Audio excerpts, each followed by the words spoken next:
Max Scherzer's last 7 years have been so elite that I'm not even kidding. I'm going to consider Max Scherzer a GOAT level pitcher just because of what he's been able to accomplish within the last 7 years for two different leagues. I'm not even going to get into it. I'll list it out when I'm all said and done because I know this is going to be a long one. How you guys doing? It is July 20th, 2020 out here in this quarantine. I'm James Sims, and for this episode of The Elite, I'm going to do a profile on a player that I consider at least more than an elite pitcher. He's a GOAT level player because of the awards he's been able to win. He's been able to win with the teams he's been able to. So, if you are unaware of Max Scherzer is a 35-year-old starting pitcher for the Washington Nationals. Yes, the Washington Nationals that just won the World Series this past year, Washington Nationals. And of course, their ace is not the World Series MVP, who was, of course, a phenom ever since he got there. But no, it's the other guy, the guy with the different colored eyes. Yeah, that guy, Max Scherzer. Max Scherzer has 3 Cy Young awards on 2 different teams in 2 different leagues. He's facing 2 completely different sets of hitters, and he won the Cy Young in both leagues. That's probably the biggest flex I've ever heard as a pitcher. I'm not gonna lie.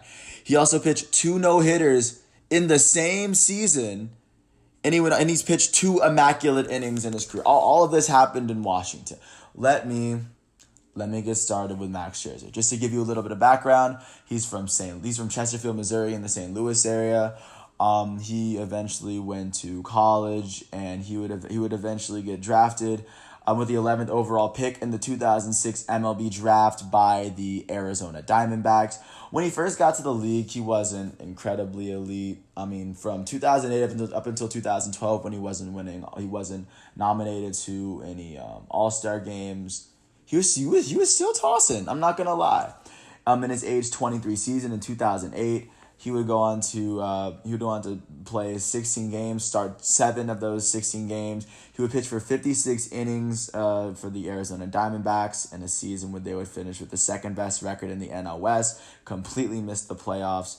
But of course, Max Scherzer would only allow 48 hits in those 56 innings. He would finish with 66 strikeouts in those 56 innings, which is more strikeouts than innings and more innings than hits, which is something that I really like. He finished with a 3.05 ERA his first season pitching in the league. I mean, hey, that's impressive. Enter his age 24 season in 2009. He would go on to start 30 games for the Arizona Diamondbacks in a season where they would finish 5th in the NL West with 70 wins, 92 losses. Max Scherzer would finish with a 9-11 record, pitching with a 4.12 ERA in 170 innings, where he would only allow 166 hits, and he would strike out 174, which is still more strikeouts than innings pitched, but I mean, not doing anything too crazy, outlandish out of the box. That year, he would eventually get moved to the Detroit Tigers. That's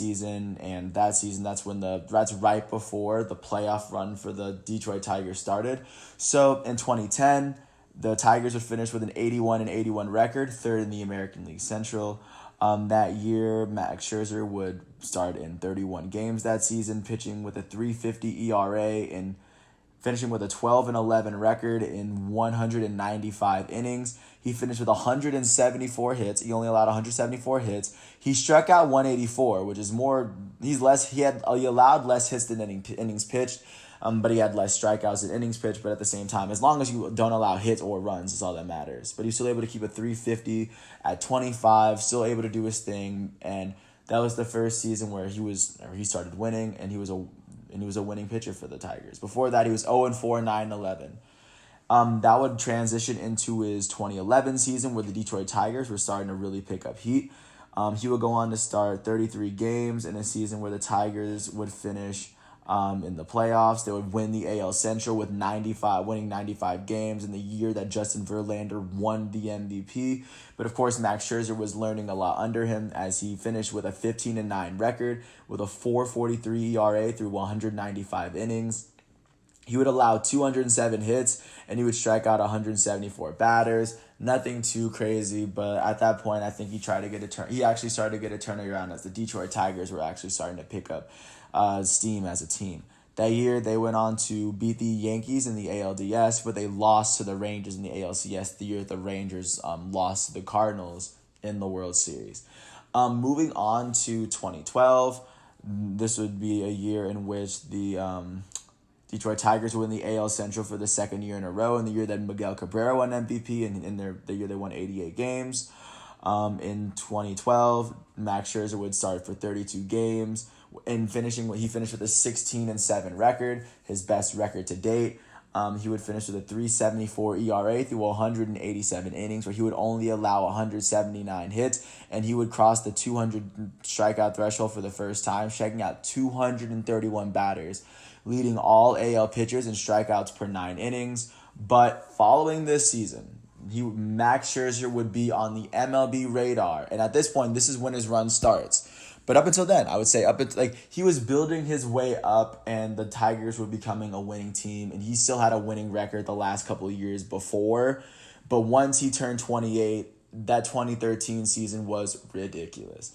So in 2013, he would start 32 games in a season where the Detroit Tigers would finish winning the AL Central for the third year in a row with 93 wins. Miguel Cabrera would win his second MVP back-to-back, and Max Scherzer would win the Cy Young the very first year he won the All-Star. He was named an All-Star. He was 12th in MVP voting as he finished with a 21-3 record. He led the American League in wins and in win-loss percentage for the first time in his career. He had a 2.90 ERA through 214 innings, only allowing 152 hits and striking out 240 batters, his most strikeouts up until that moment in his career. He would lead the league in walks/hits per innings pitched with .970. At that point, he was Don, the best pitcher in the American League, and there was nothing that could top him. And he was on the same team with Justin Verlander, and that team was very scary. That year, they would go and beat the AL. They would beat the Athletics in the first round, and they would lose to the Red Sox in 2013. That was the year, if any, that was the year that was definitely the Tigers to win everything. But it didn't turn out that way, and the next year would be the last year that the Tigers make the playoffs, right?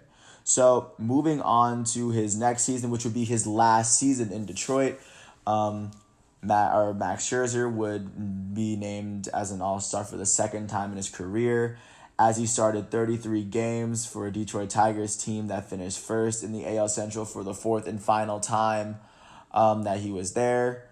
And following that would be the last time they even clinched the playoffs. The last time they won the American Central was Max Scherzer's last season there. And of course, that season, he would lead the American League in wins with 18. He was 18-5 on the season. That was the second year in a row he led the American League in wins. He will go on to finish with a 3.15 ERA through 220 innings, only allowing 196 and striking out 252 batters. That's the most batters he struck out at that time. That's the third year he struck out 200 batters, and his number was climbing. And that was the second year of being an All-Star. And following all that, before his stint in Washington, he was a two-time All-Star after his 5-year ascension in Detroit from being like a mid-level pitcher to actually being a consistent elite-level pitcher that's seen amongst the best and can even win the Cy Young with Justin Verlander on his team. That's who Max Scherzer was growing into be, and this is right before he took off and really became a GOAT. But by then, he was definitely an elite-level pitcher. But of course, his fortune would change, or his fortune would change for the better. Going into his 2015 season for the Washington Nationals, of course, Max Scherzer would make his third straight All-Star game. He would finish fifth in the NL All-Star. This is the first year that he's pitching in the National League. He would start 33 games for a Washington Nationals team that finished second in the NL East and completely missed the playoffs. But this was the year that Bryce Harper won the MVP. And Scherzer would finish with a 14-12 record with a 2.79 ERA, leading the league in complete games with 4 and 3 shutouts.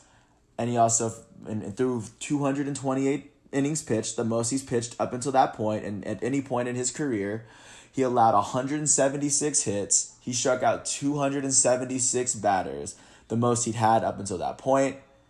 And he led the league in strikeouts per win. And Max Scherzer, for the third year in a row, he's shown that he could go to the National League and be an all-star level pitcher. I mean, they choose about 5 or 6 of the best pitchers in all of the National League, and they just happen to choose Max Scherzer.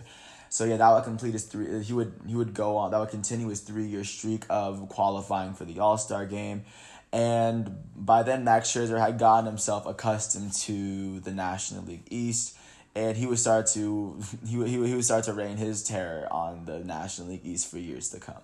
Moving on to his age 31 season in 2016, he would start 34 games in a season where the Washington Nationals would win the National League East, and they'd finish with 95 wins.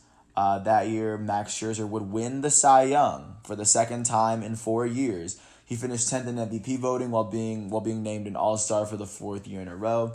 He would go on to lead the National League in wins. This is the first time he led the National League in wins, but this is the 3rd time he's been a wins champ. He went 20-7, and he finished with a 2.96 ERA in 228.1 innings, which led the league, which is 0.1 innings less than he did last year. He only allowed 165 hits, and he struck out 284 batters. This is the first time he's ever led the league in strikeouts. And like I said, he would go on to be Cy Young. And at that point, this is where I think he was a championship away from being GOATed already. Within a 4-year stretch, he's shown that he can be the best pitcher in the American League, and he went to the National League and shown that he can be the best pitcher in the National League. I don't think many all-time great pitchers that are in the Hall of Fame can say they actually did both. And Max Scherzer did both, and he's getting closer and closer, right? And now I'm going to his 2017 season where he started 31 games in a season where the Nationals won the National League East for the 2nd year in a row. And following the year in which they lost to the Dodgers, they lose to the Cubs in the NLDS. But that season, the Nationals would go on and let Scherzer start those 31 games. He would finish with a 16-6 record. He finished with a career best 2.51 ERA through 200 innings. He would only allow 126 hits through those 200 innings, and he'd strike out 268 batters, which is he would lead the National League for the 2nd year in a row, and he would win the Cy Young Award for the 2nd year in a row, and for the 3rd time in a 5-year span. Once again, while switching leagues, that doesn't happen very often. And at that point, the Washington Nationals were already kind of a playoff. They were a playoff regular, and Max Scherzer was trying to break them through. So the very next year, in 2018, Max Scherzer would be in the 33 games that he played. Max Scherzer would finish with an 18-7 record and finishes the Cy Young runner-up in the National League as he was clinch his 6th consecutive All-Star game. He'd finish with a 2.53 ERA through 33 games in 220 innings with 2 complete games and a shutout. He finished with a 2.53 ERA. And in the 220 innings that he pitched, he only allowed 150 hits, and he struck out 300 batters. That was the first time he had ever done so in his career. And at that point, he almost repeated the Cy Young Award. But at that point, Jacob deGrom had won it, and Max Scherzer was still sitting on 3 Cy Youngs at that point. But he was still incredibly close. And that would lead to 2019, because in 2018, the Nats didn't make the playoffs. So in 2019, in Max Scherzer's age 34 season, first of all, he would go on to make his 7th consecutive All-Star game, which is still a part of the 7-game stretch. He would go on to start 27 games in a season where the Washington Nationals finished with the 2nd-best record in the National League East with 93 wins. Max Scherzer would go on to finish with an 11-7 record, finishing with a 2.92 ERA in 172 innings pitched. He would go on to allow 144 hits and strike out 243 batters.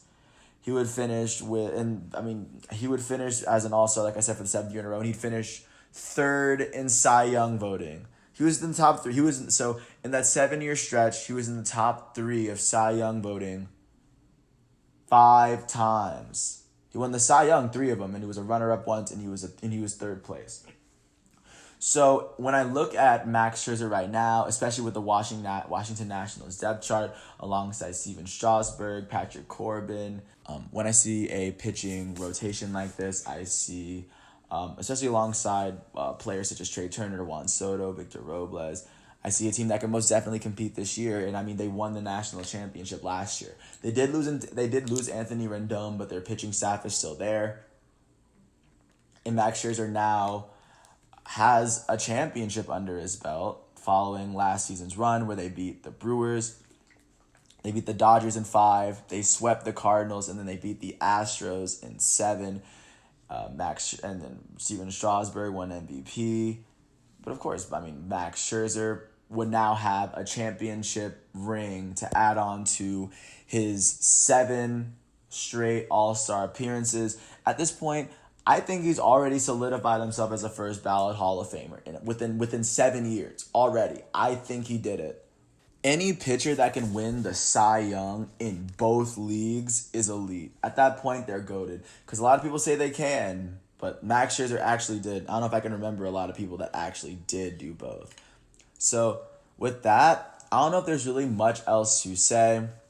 But even just looking at Max Scherzer, looking back at the career that he has, he's sitting on 7 All-Stars, 3 Cy Youngs. He's been a 4-time wins leader, twice in both leagues. He's been the National League strikeouts leader 3 times. He's pitched 2 no-hitters in the same season. He's pitched 2 immaculate innings, one in 2017 and 2018. He's tied for the MLB records for strikeouts in a 9-inning game with 20. He's tied for the MLB records for 250 strikeouts in 5 straight seasons. These are numbers that that are even unheard of, especially as a starting pitcher. You should recognize him for being a more than elite pitcher, but you should recognize him for being just a GOAT level pitcher, especially within these last 7 years, because what he's doing is not natural. When we look back to the 2010s, I'm gonna remember Max Scherzer as one of the best pitchers I've ever seen. That dude can really toss.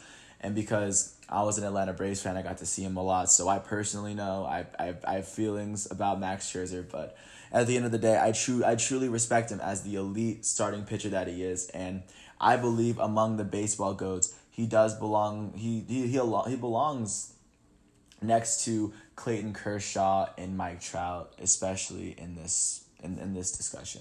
With that said, I really appreciate you all for listening to what I have to say. There's not much I have to say. I've said my piece. Max Scherzer this year is an elite pitcher because he's still on that tear.